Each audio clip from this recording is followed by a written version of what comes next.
जो आपने आवाज सुनी, क्या आपको पता है ये आवाज किस चीज की थी? दोस्तों, रोजमर्रा की जिंदगी से जब आप बाहर निकलकर आसमान की तरफ देखेंगे तो आप सोचने पर मजबूर हो जाएंगे कि क्या हम एक बंद डब्बे के अंदर हैं। आपको चारों तरफ एक आकाश दिखेगा जो लग रहा है कि हम उस आकाश के अंदर एक गेंद की तरह हैं। दोस्तों, हम काम तो रोज करते हैं, लेकिन क्या आपने कभी ब्रह्मांड के बारे में सोचा है कि आप रहते कहाँ हैं? क्या हम जहाँ रहते हैं, जो चीज देखते हैं, क्या वही दुनिया है? तो आइए हम आपको बताते हैं इस ब्रह्मांड के बारे में, जिसको जान लेने से आपकी सोच बदल जाएगी। अगर आप हमारे चैनल पर नए हैं तो सब्सक्राइब करके बेल आइकन जरूर प्रेस कर लें। तो सबसे पहले आपके मन में एक सवाल चल रहा होगा कि ब्रह्मांड क्या है। ब्रह्मांड संपूर्ण समय, सभी स्थान, अंतरिक्ष और उसकी आंतरिक सामग्री और ऊर्जा को कहते हैं। यानी ब्रह्मांड ही सब कुछ है। ब्रह्मांड में सभी ग्रह, तारे, गैलेक्सियां, सारी ऊर्जा और सभी रेडिएशन और ऊर्जा के अन्य सभी रूप भी शामिल हैं।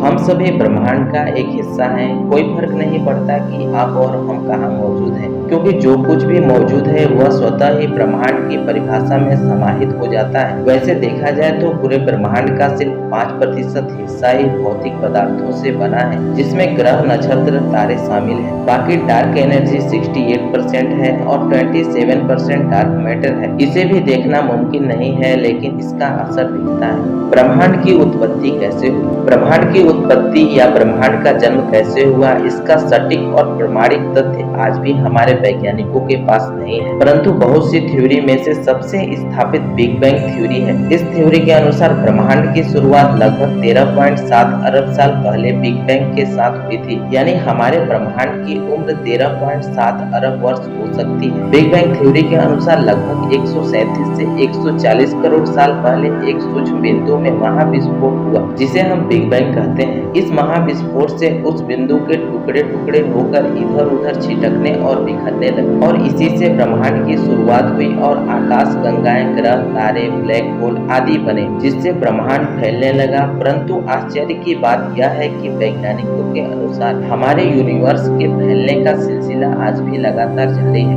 ब्रह्मांड की संरचना।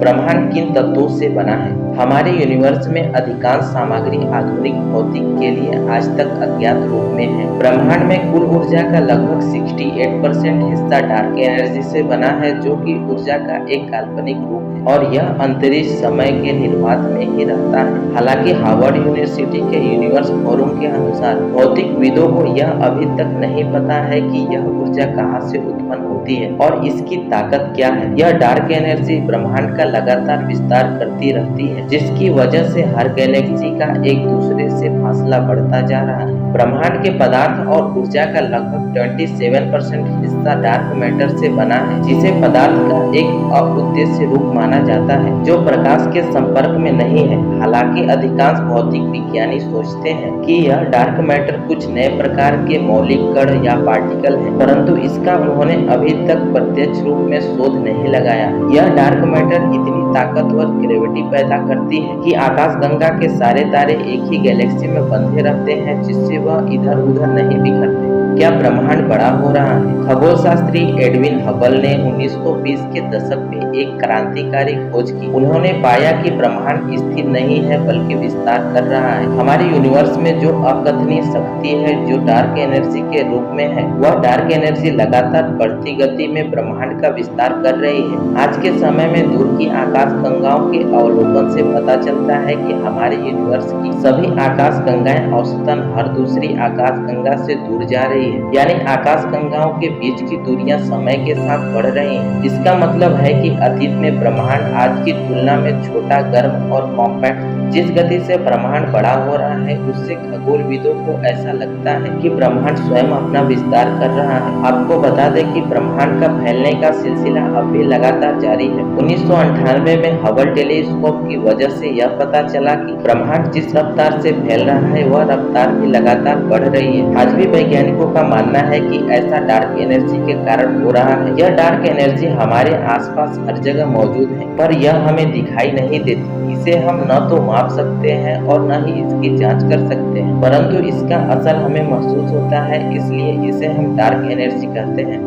क्या ब्रह्मांड का अंत हो सकता है? बिग बैंग के सिद्धांत के अनुसार ब्रह्मांड का निर्माण एक सूक्ष्म बिंदु के महाविस्फोट से शुरू हुआ था और यह सिद्धांत मानता है कि ब्रह्मांड का औसत घनत्व इसके विस्तार को रोकने के लिए पर्याप्त होगा और ब्रह्मांड सिकुड़ने लगेगा। ब्रह्मांड के मुख्य घटक डार्क एनर्जी के प्रभाव के कारण ब्रह्मांड न केवल हर दिन बड़ा हो रहा है बल्कि हर दिन और तेज हो रहा है और आखिर में यह विस्तार लगभग हर आकाश गंगा को हमारे योग्य क्षेत्र से बाहर कर देगा। एक खगोल भौतिक शास्त्री का कहना है कि आज से सैकड़ों अरब वर्ष बाद लगभग हर आकाश गंगा हमारे लिए अउद्देश्य हो जाएगी। आखिरकार आकाश गंगा में नए तारे बनाने के लिए ताजी गैस समाप्त हो जाएगी। अब से खरबों साल बाद अंतिम तारे बुझ जाएंगे और अपने पीछे मूलभूत कणों का एक पतला भाग छोड़ देंगे जो धीरे धीरे परम शून्य तापमान तक ठंडा हो जाएगा और हमारा ब्रह्मांड समाप्त हो जाएगा। ऐसे ही नए नए जानकारी के लिए हमारे चैनल के साथ बने रहें। अगर आप हमारे चैनल पर नए हैं तो सब्सक्राइब करके बेल आइकन जरूर प्रेस कर लें, जिससे कि नए वीडियो के नोटिफिकेशन आपको मिलती रहे।